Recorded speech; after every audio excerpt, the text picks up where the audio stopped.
Honorable Speaker, information is power, and this motion has culminated from research done by my own office, researchers paid by the East African Community Ministry from Kenya, the EAC Research Office, as well as the Legal Department of EAC based in Arusha. Honorable Speaker, Kenya slaughters 2.5 million cows annually, plus 1 million that dies from drought and diseases. Yet it imports 25 million pairs of shoes, leather shoes. United Republic of Tanzania slaughters 3.9 million cows annually, and 1.5 million die because of diseases and drought. Yet it imports 30 million pairs of shoes.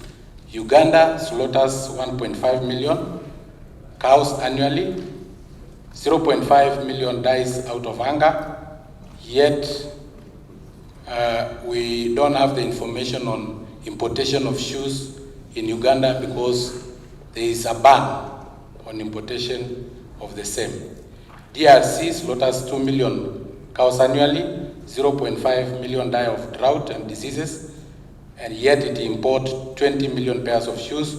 Rwanda, 0.5 million cows slaughtered annually.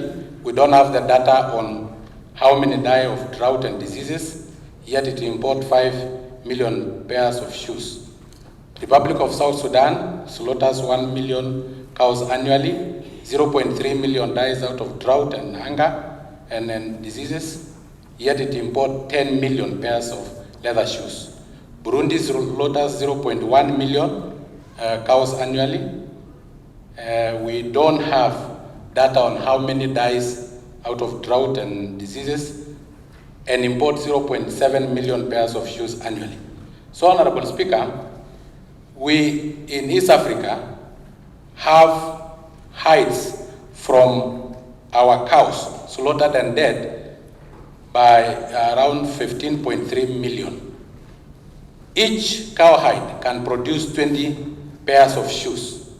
That means East African community can be able to produce 310 million pairs of shoes annually. We import to this market 91 million pairs of shoes in total in the whole of East African community.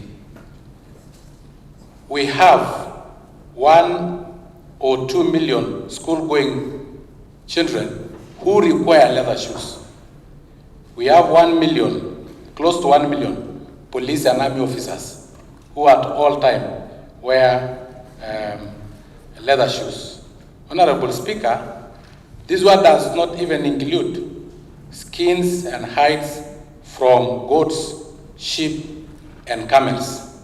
So we can easily be able to supply this market and export if we have industries and utilize our hides and skin. That's why I'm seeking this House to resolve to urge the Council of Ministers to ban importation of leather products and exportation of raw leather. Honorable Speaker,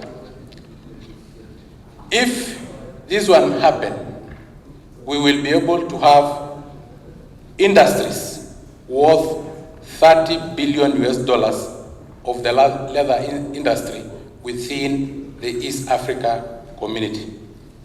Honorable Speaker, East African community unemployment rate is 5%.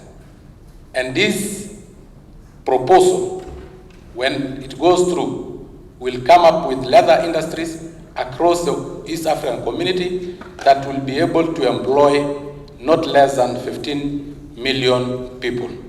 Honorable Speaker, the benefits, if we ban this importation of leather products and ban exportation of raw leather to other countries, Honorable Speaker, because you find we export raw leather at a very small price.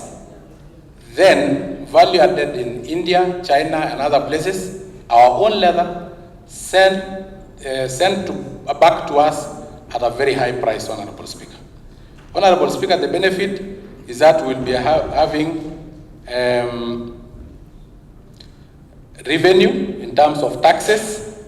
If we talk of 16% from the 30 billion US dollar industry, then the East African Community Economic Bloc can easily make 4.8 billion Kenya shillings in terms of value-added tax. Honorable Speaker, we will be able to increase our export because I've said we are able to produce locally 310 million pairs of shoes, yet our need is around 91 million pairs of shoes. Honorable Speaker, meaning we'll be exporting. If we export finished products, we'll increase our export, reduce our import because we are no longer importing leather products. Therefore, we will be able to strengthen our local currencies. Honorable Speaker, another benefit is that the farmers who are poorly paid across the East African community will be able to earn, because in countries like Australia, the leather is more expensive than the meat from the cow, Honorable Speaker. But here, Honorable Speaker, in our own countries, our leather is eaten by dogs, is eaten by hyenas.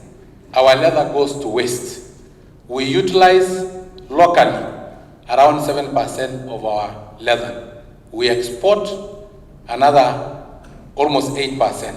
The remaining goes to waste, Honorable Speaker. That is why we are saying, if then we increase, the value of cows will go up. And that means those farmers who are at the bottom of our economic pyramid will increase their earning. This is a bottom-up economic model or approach. Honorable Speaker, we will also be able to broaden our tax base because those farmers will have the financial muscles and the purchasing power. When they purchase, they end up paying VAT, they end up paying taxes, Honorable Speaker.